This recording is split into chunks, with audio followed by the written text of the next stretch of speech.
Hello and welcome to the show. We start this week's FailRace episode with GTG Ultra Tech and an AI having some issues. You see, the truck ahead wants to turn round, however it can't really figure out how to truck, essentially. Also, the AIs are having a bit of an issue with an insurgent parked in the middle of the motorway, which is kind of fair enough, but the players are not interfering in any way, shape or form with the semi-truck that is now going forwards and an inch backwards and then a few inches forward. There's the most he's done backwards, and that is going to spin him all the way around in a circle and then get free.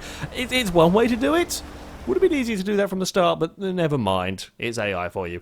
Jay Duckers on GTA 4 is being chased by the police.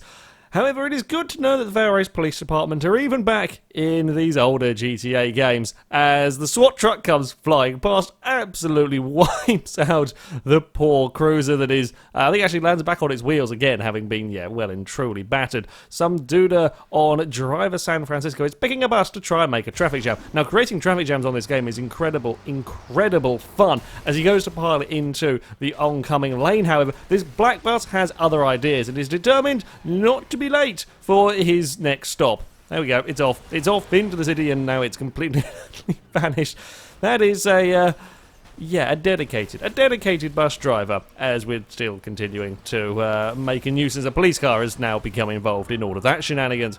Compound 09 on Watch Dogs 2 is trying to put a car into a crane. I'm guessing the red car that's upside down was probably a previous attempt. I've tried putting cars in cranes on this game. It's really rather good fun. A friend promptly falls out of the crane. The car goes tumbling as well. I'm not quite sure what's caused the upset with the whole crane. Either way, as it then goes down to reset it, the car gets wedged in the underside of the crane. As we pick it up, his friend falls off again. However, the Beetle is going nowhere, and that's still got the player in it. Let's not forget, player still, that's an interesting view. Not the greatest of sights, I'll be honest. It's quite a predicament this vehicle has found itself in. Archerboy27 on Forza Motorsport 6 is loaded into a race in the most, FailRacey of manner.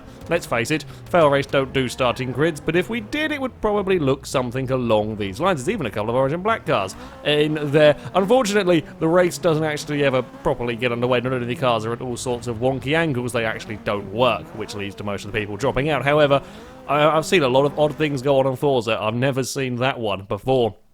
Jaeger Atlas also having problems at the start of a race, this time in Horizon 3, as we find the indestructible pedestrian. I thought they were supposed to all despawn before you start a race. He gets a great launch, and I approve of the car, but indestructible pedestrians are a little bit of a problem. Doge the Avenger on Horizon 3, and that would have made an interesting addition to Age of Ultron. Either way, has run wide of a corner and now got his little Honda stuck on its side. Normally, the game will reset vehicles that are stuck on their side, but this Honda, nope. Not at all. He's just not interested. Now, you can go through the pause menu to try and get vehicles, or you could go through the pause menu to get vehicles reset, but that's on a little bit of an awkward position. Also, Bull Pliskin on Horizon 3 playing a game of Flag Rush, and that's the downside. That's the downside of the Daytona. You see, the massive overhangs did it very well in the Driven Till Destruction series. However, playing Flag Rush, the massive overhangs do cause a little bit of problem if you fall off of a container. Timid Ninetails on Sebastian Loeb Rally Evo, having a go at some rallycross, currently sat in third place as we head towards the hairpin. There's a little bit of a nudge on the car ahead, and we roll them over. That's a little bit more dangerous than a bump and run, I'll be honest. Damn 313 on my summer car finds a bump. Turns out that it's not a good idea to use a trampoline, as your driver's seat as he gets launched through the roof. I think he actually gets run over by his own car as well, or it might be bits of his car fall on him.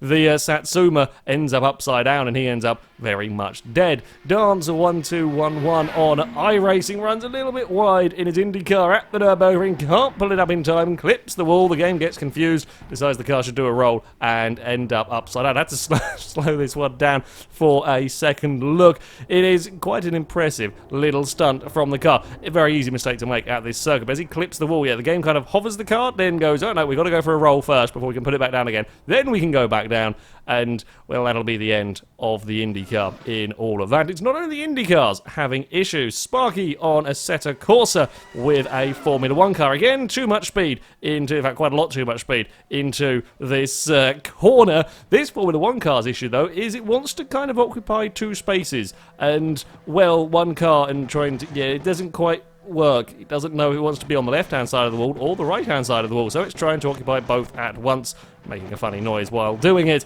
And finally, we're on to a Formula truck with a Dat Mudkip again. Nürburgring claiming another victim, this time in the form of a racing truck. Another corner, easy to run wide there. Can't get the vehicle slowed down. It's going backwards, downhill, across the track. It's a huge amount of airtime. Still, it slides before eventually coming to a rest and getting reset in the end. It's a huge accident from the truck. It's a little too wide across the crest. Can't bring it back together again. Clonks the barrier, ends up across the barrier. This is one of my favourite shots I think we've ever had in this series. The AI truck is minding his own business and sudden flying truck across the screen. Yeah, pretty damn spectacular, I will say that much. That, though, is going to be it for this episode. As ever, if you have clips you would like to submit to this series, you can via our forums. There will be a link in the description. At the very top of the page is the FailRace clip submission section. In there, you can find all the rules and how to submit them. However, that's going to be it from me. Thank you very much for watching, and until next time, goodbye.